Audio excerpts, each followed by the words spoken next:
आप देखना तो चाहते हैं जनता को उन पता चल तस्वीरों जाएगा। को? फिर आपकी जो नहीं, एफआईआर अनुराग जो जी, आपकी दिक्कत हुई यह है है कि सरकार ने जो जारी किया है आप देखना नहीं चाहते हैं। मेरे पास हैं वो तस्वीरें, मेरे पास हैं वो फोटोज जो सरकार ने जारी किया है। एक तरफ क्या वो जारी किया टूटी है? हुई मूर्तियां जो अरे जिसका जनता, दावा आप कर रहे थे, रुक मेरी जाए बात सर, रुक सुनिए। जाए अनुराग जी एक सेकंड। आप जो लोग दावा कर रहे हैं कि ये मूर्तियां टूट गई हैं या इनको खंडित कर दिया गया है या अपमान किया है, और एक तरफ सरकार ने दिखाया है कि पुनर्स्थापना हेतु संस्कृति विभाग में संरक्षित हैं ये मूर्तियां, माता अहिल्याबाई होलकर की मूर्तियां। मैं आपकी बात मान लेता हूं, तो मैं उन्हीं की बात कर रहा हूं कि होलकर जी की जो मूर्ति है या होलकर जी की जो वहां पे जैसा कहा गया है और ये कहा जा रहा है, तो आप उसको झुठला दीजिए ना, उसका एक वीडियो जारी कर दीजिए, देखिए ये है यहाँ पे, और ये लोगों ने झूठ फैलाया है। भी चला दिए, क्यों नहीं आपने वीडियो जारी कर देते आप? तस्वीर अलीबाई होलकर जी की है, मैंने स्क्रीन पर भी चला दी है वो तस्वीरें। हाँ चला दीजिए। हाँ, कौन है, कहां से आए? अरे भाई, कोई आप तस्वीर चला रहे हैं, मैं कही तस्वीर तो पहले की भी हो सकती है। मैं कहता हूं किसी व्यक्ति को ले जाके उनके सामने, मीडिया के सामने उस मूर्ति को आप रख दीजिए, सब लोग देख लेंगे, उसमें क्या दिक्कत? मुझे समझ में नहीं आया। हर चीज की प्रेस हो सकती, इसकी प्रेस हो जाए। भाई इतने बड़े बड़े लोगों पे आपने एफआईआर कर दी, जब इतने बड़े लोगों पे आपने एफआईआर कर दी तो एक प्रेस तो कर ही सकते हैं ना मूर्ति के साथ। ठीक है, क्या दिक्कत है उसमें? लेकिन कमाल की बात हो गई ना, अभी तक आप मुझसे तस्वीर मांग रहे थे और मैंने सरकार की तस्वीर आपके सामने रखी, तो अब कह रहे हैं फिजिकली हमें जाना है, वीडियो हमें दिखा दें, किसी को तो लेकर जाएं, वीडियो तो दिखाएं या हमें मूर्तियां तो दिखाएं। तस्वीर जो सरकार ने भेजी है प्रभु, या सरकार ने जो जारी की हैं, वो तो कम से कम देख लेते ना एक बार। देवी जी बस मैं इतना ही कह रहा हूं, आपको भी बोलने में कॉन्फिडेंस नहीं आ रहा है।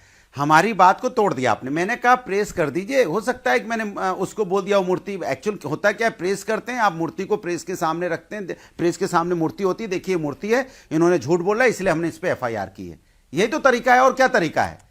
तो ये तरीका अपना लेती सरकार, क्या दिक्कत थी कि ये लोग झूठ फैला रहे थे? कोई मूर्ति वहां नहीं टूटी, किसी प्रकार का कोई वहां कंस्ट्रक्शन जो हो रहा था, किसी प्रकार का कोई तोड़फोड़ नहीं है मूर्ति की। ये देखिए मूर्ति सामने है, हम प्रेस कर रहे हैं। अभी मेरे दर्शकों ने देखा, आपने 3 बार स्टैंड बदला।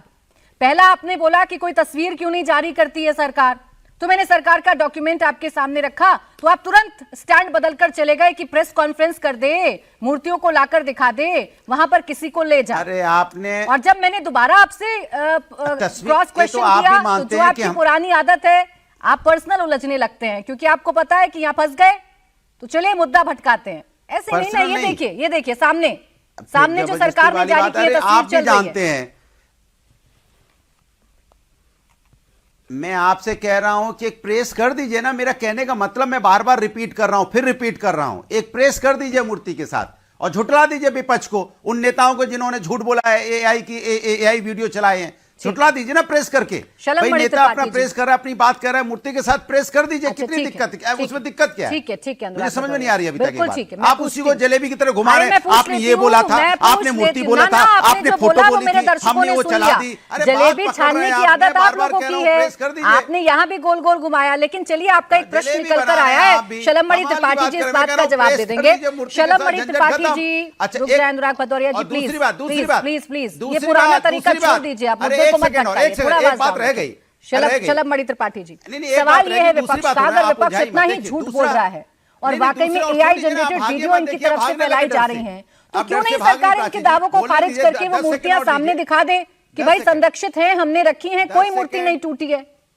अरे 10 सेकंड रुक जाइए, आ रही अनुराग भदौरिया जी, 10 नहीं 20 ले लीजिएगा, दे दीजिए ना, 10 सेकंड और ज्यादा नहीं। बोले त्रिपाठी जी, अपना अनम्यूट कर लीजिए प्लीज। 10 सेकंड में ही अपनी बात खत्म कर लें।